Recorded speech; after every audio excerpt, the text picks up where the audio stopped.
más adelante la vamos a trabajar, vamos a llevarla al dominio de la S, vamos a tener una ecuación característica, vamos a hablar de funciones de transferencia y vamos a avanzar. Pero por ahora es simplemente mostrarles que tanto los sistemas mecánicos como los eléctricos, los térmicos, fluídicos, terminamos llegando a expresiones en donde se vincula la entrada con la salida, donde los bloques funcionales normalmente son análogos, es decir, son similares, no son idénticos, pero son análogos, y donde finalmente, cuando nosotros trabajemos más adelante, vamos a tener un bloque y yo pongo una función de transferencia dentro de este bloque y ustedes no tienen por qué saber si yo estoy hablando de un proceso térmico, un proceso fluídico, un proceso mecánico. ¿Se entiende? Es decir, ustedes van a ver un bloque con una función de transferencia. Lógicamente, las similitudes que tiene esto les permite trabajarlos, ¿sí? Con expresiones que son uniformes para todos estos tipos de sistemas, ¿sí? Ya sean que sean de primer orden o de segundo orden. Lógicamente, mientras el mayor sea el orden, más complejo es la resolución, ¿no? Pero, digamos, en esta unidad básicamente estamos tratando de llegar a este tipo de expresiones. Bueno, en este caso, bueno, es un circuito con dos mallas, en donde el análisis que se hace es muy sencillo. La entrada sigue siendo la tensión acá, la salida sigue siendo la tensión en este capacitor C2, y a través del análisis de los nodos tenemos la corriente 1, que es la que circula hasta llegar a A, está dada por la diferencia de tensión entre la entrada y entre el punto A y B, dividido por esta resistencia R1. Luego, la corriente que circula por el capacitor, por este capacitor de acá, a ver, perdón, que no veo bien cuál es I2 y cuál es I3. Vamos a verla acá por lo mejor, pero me parece que I2, no, I2 es la que baja y I3 es la I2 es la que sigue. Bueno, entonces, I2 es la que va a circular por acá. Como yo tengo, y yo quiero saber esta tensión de salida, ¿sí?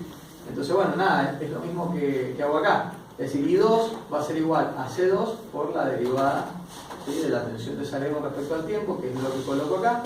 Y I3 es básicamente lo mismo, porque va a ser la tensión que va a figurar entre este punto A y B, que es la derivada de la tensión en esos puntos, respecto a la capacitancia del capacitor 1. ¿Sí? Expresando esto, que no es otra cosa que un análisis de nodos, terminamos con, bueno, acá BA, que es la tensión entre este punto y este, está dado también por I2 por R2, que sería la corriente que circula por acá, por esta resistencia, sumado a esta tensión de salida, ¿sí? ¿Por qué hacemos esto? Porque de esta manera yo, esta expresión B, que es de despejar, de sustituir acá, esta I2 la sustituyo por C2 por la derivada de, bueno, por esta expresión que tenemos acá, ¿sí? Más BC, yo ya voy colocando acá, yo lo que quiero es trabajar esta expresión de acá, ¿sí? Entonces BA, que es esto que tengo marcado acá en el círculo, lo voy a reemplazar por esta expresión que tengo acá, ¿sí? Y la derivada de BA es derivar esta expresión, que lo vuelvo a hacer acá, y lógicamente toda esta parte que está acá la voy a reemplazar acá, ¿sí? Entonces, en la terminal que sigue, sustituimos B y C en A y tenemos toda esta expresión, ¿sí? Bueno, cuando trabajamos un poquito la expresión, nos va a quedar que la variable, la entrada que tenemos, que en este caso es la tensión, la tenemos acá y está en función de BC, que es la tensión que nosotros queremos medir a la salida, ¿sí? Profe, sí. Nosotros una vez que armemos el modelo, por ejemplo, resolvemos eso, vemos dónde están los conos y nos da que el modelo sí converge a un valor. Después lo que hacemos es variar las constantes para que converja al valor que queremos nosotros. No, vos las constantes no las puedes cambiar porque estarías cambiando el circuito eléctrico. Lo que vas a cambiar es cómo modificar la tensión B en todo. Si yo modifico esta acá, si yo altero acá B, eso va a generar una alteración acá en la salida y va a tardar por toda esta expresión de acá. Pero el sistema está construido. Las constantes que aparecen R1, C1, R2, ya está, es el proceso con el que te encontrás. Pues a ese proceso lo tenés que controlar. Entonces, ¿qué es lo que vas a controlar? En este caso será la tensión BC versus C en el capacitor y vos vas a manejar, vas a variar de alguna forma la tensión.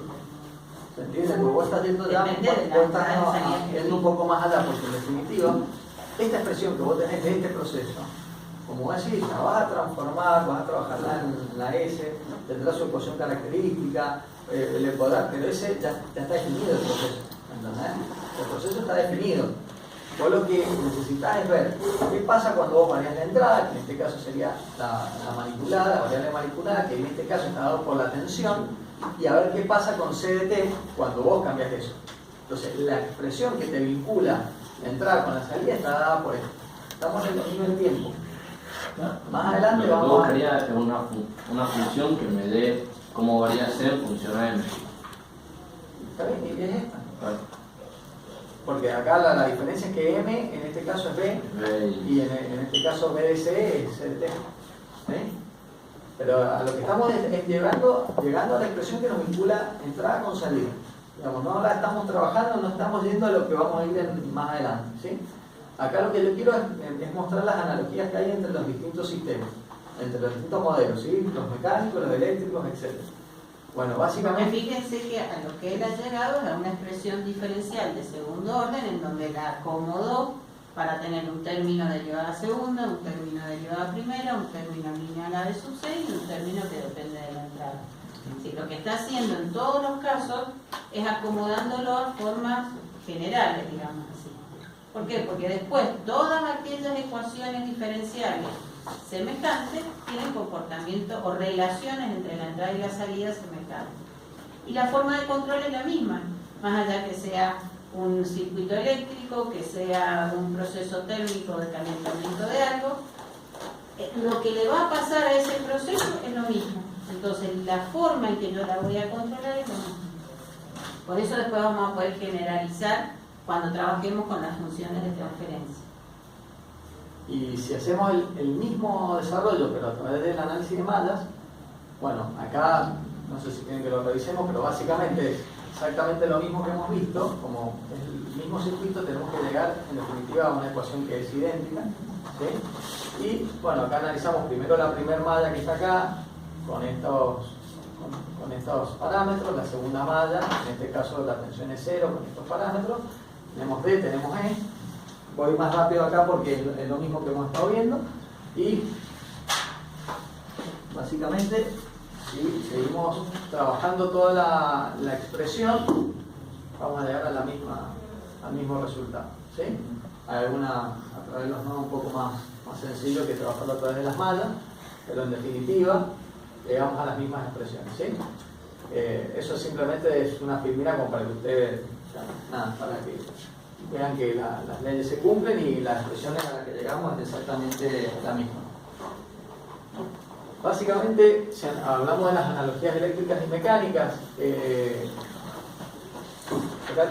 digamos, en este caso nosotros tenemos un sistema mecánico que tiene dos resortes con distintas constantes de resorte y una fuerza que se estaría aplicando, ¿sí? Bueno, acá tendríamos un circuito equivalente al eléctrico que tendría dos inductancias y una corriente una corriente I que sería la suma de las dos corrientes que circularían por acá. En el caso de este sistema que era de segundo orden, que vimos que era el completo, que tenía masa, amortiguador y resorte, básicamente el equivalente eléctrico a eso es este tipo de circuito, ¿sí? Y este cuadro comparativo que está acá básicamente muestra acá lo que nosotros tenemos como fuerza, digamos el equivalente en el eléctrico sería como la corriente, ¿sí? Es decir, cuando vean las equivalencias, ¿sí? Acá tenemos por ejemplo que la inductancia, la analogía, ¿sí? La constante análoga que se usa es 1 sobre K, es decir, nosotros cuando hablamos de un inductor y lo llevamos a la analogía mecánica es el resorte, ¿sí? Pero la inductancia estaría dado por la inversa de la constante del resorte, ¿sí? Eso sale de las mismas expresiones que tienen acá y la comparativa, ¿sí? Es decir, el resorte translacional es K, el rotacional es K y en el inductor es 1 sobre L, es decir que la relación que hay entre ellos es y con respecto al capacitor, bueno, en el caso de la masa es M, en el caso del momento de inercia es I, en el caso de la capacitancia es C. ¿Sí? Acá es como directa, podríamos decir. Y bueno, en el caso de estos que pierden energía, es decir, que disipan energía, bueno, tendríamos que en el amortiguador rotacional y internacional es C y bueno, la resistencia es 1 sobre R.